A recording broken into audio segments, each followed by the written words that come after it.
Ano pong masasabi nyo na ngayon po dito sa lugar po ng Dasmariñas ay bumaba ang ating mahal na Pangulo para mamahagi po ng tulong sa ating mga kababayan magsasaka at single parent po mga kababayan? Kami nagpapasalamat sa tulong ng ating presidente na kami mga farmers ay nagkaroon din ng tulong mula sa mataas.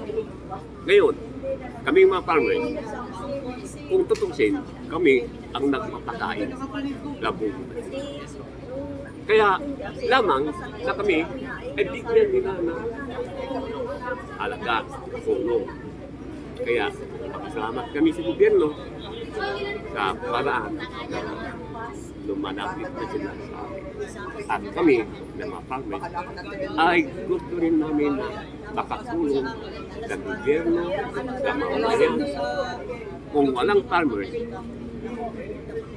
ang ating nasyon ay tungkol. Kaya maraming salamat sa farmers at sa ating presidente na ang DA ay pinapahalagahan. Ay minsan po ba kayo sa ating mahal na Pangulo? Ang mensahe ko sa ating mahal na Pangulo ay maraming salamat sa tulong na ibinigay niya sa lahat ng farmers. Hindi lang dito sa Cavite, ito ay nationwide. Mahalaga ang farmers. Kung walang farmers, nasabi ko na ng ating bansa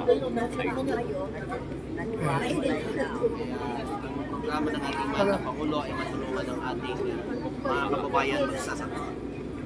Okay, ganun talaga ang aming mensahe sa mahal na Pangulo na maraming salamat. Maraming salamat. Ganun din sa Department of Agriculture. Thank you po, sir. Hindi po siya, salamat po, salamat po. Yan. Maraming Ano pangalan mo, Tay? Joel Aldea. Ayan po si Sir Joel Aldea. Yan. Salamat. Sabi mo kasi ma'am, wala na daw ang suporta ng Cavite sa ating mahal na Pangulo. Totoo po ba yan, ma'am? Ano ba ito? Patay pinapunta rito. Diba? Suporta na rin ako.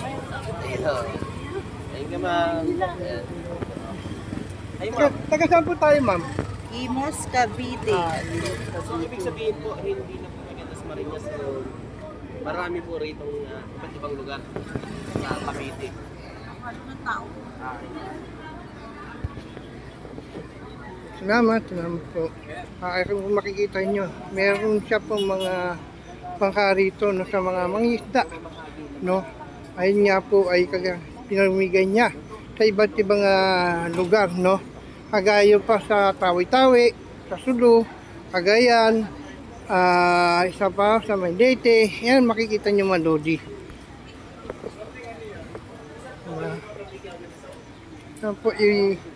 Ayan po yung pinamimigay mga lodi. Makikita nyo po ito, no? At yung mga traktora, no? Ayan.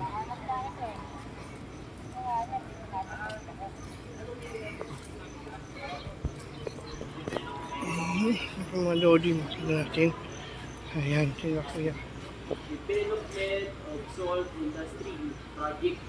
So alam naman natin mga kababayan na talagang pinapalakas din ni PBBM ang industriya ng asin dito sa Pilipinas. So ito po mga kababayan. Ito po, ito yung... Yan po yung mga iba't ibang kagamitan sa paggawa ng asin. Saan po ito po ba, sir? Yeah. Kayo po ba ay gumagawa ng asin, sir? Ako, Ayun. salt farming, Ayun. Cavite. Saan lugar po kayo? Taga saan po kayo, sir? Taga Nubineta po. Ayan. Paano nyo po pinoproseso ang paggawa po ng asin, sir? Totally traditional yan eh. Every sa atin, tag-araw lang siya. Every time. Sir, anong... Converted ang mga panagislaan. So, Plus sir, dahil sa kutin. Sir, ano pong masasabi nyo ngayon na nandito ho ang ating mahal na Pangulo, bumaba po dito sa Dasmariñas para mamahagi po ng tulong sa mga taga-Cavite?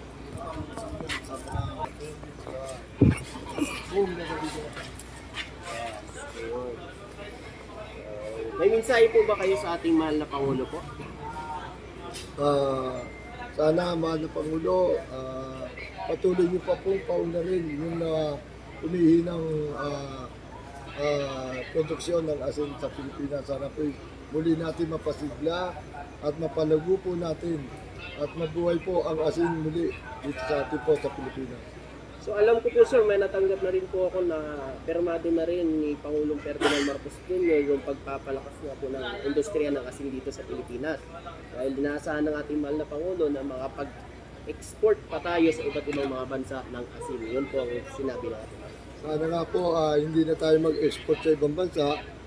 Muli dito lang uli natin sa Pilipinas ang produksyon ng asin. At mabigyan pa yung mga iba't ibang bayan, Import o papasok? Papasok. mabigyan pa yung ibang bayan na maturuan ng mga bagong teknolohiya ng paggawa ng asin sa bawat pulo sa atin sa Pilipinas. So ano bang export tayo nag-i-export o tayo ang nagsusupply? Umi-import tayo sa ibang lugar. Ang import pala, yun yung kumukuha tayo sa ibang lugar. Ang export tayo ang magbibigay sa kanila. Yun ang inaasa ng ating mahal na Pangulo. Sana Na tayo ang makipag-supply. ang ating mga pulo napapalibutan ng tubig dagat. Sana hindi na bumili yung mga nakatira natin mga karatig isla na sila mismo ang maggagawa ng sarili nilang asin. Yes. Okay. Thank you sir, maraming salamat po. Ano po natin sir? Ako po si Kaular Rolando Palustre sa bayan ng Cavite. Ayun. So, Sir, ilang piraso po itong itong bangka? Nag-usyam po. Siya. Hindi po tayo nadadating na yan. Para sana mga baka naman po. so ito pala sir ang tamang Ito po yung mga kasangkapan na ginagamit po sa paggagawa ng asin. Ito ano to, palayok? Yung mga Ito po yung mga tiles. tiles. Ano siya, traditional salt farming. Anong ginagawa niyo tayo dito sa Palayok tayo? Pinagsasalasalan sa niyan, siya yung nagsisilbing salt bed na pinag-aanihan ng asin. Ng asin. Ay, pala yun. Thank you Ito tayo. din, hindi pa ako nakakita ng ng paggawa na. Ito po kayo sa Cavite, sa Noveleta, Numeleta. at Kawit, meron po tayong asinan. Asinan talaga. Mali na araw yan sir, bago mag ng asin. Pag tagaraw po, araw-araw. Araw-araw. Ibig sabihin na harvest na talaga. Harvest po, siya, sa pamamagitan ng init at hangin. Dalawang klase ba yan o tatlo? Kasi meron puting-puti. Opo. So meron segunda, parang asukal din ba ganyan? Meron po siya kasi meron tayong cooking. Oo. Yung manufacturing po kasi yung cooking, siya po yung nasasalang ng luto at napipino na yun. Okay. Ito po ay rock salt kung tawagin. Bali ito, parang class A ito o class B, mga ganon? Totally po, i-convert pa po siya para maging iodized salt. Okay. Yun po, ito yung talaga naman. Maraming salamat po sir. Maraming salamat po sa lukan nyo. Ayan, maraming. Salamat po. Ayan po ang mga lodi. Pag ng bigas, ayan, mga palay. Tapos itong po mga pangisda natin, mga lodi. Ayan po, no? Ayan. Sige.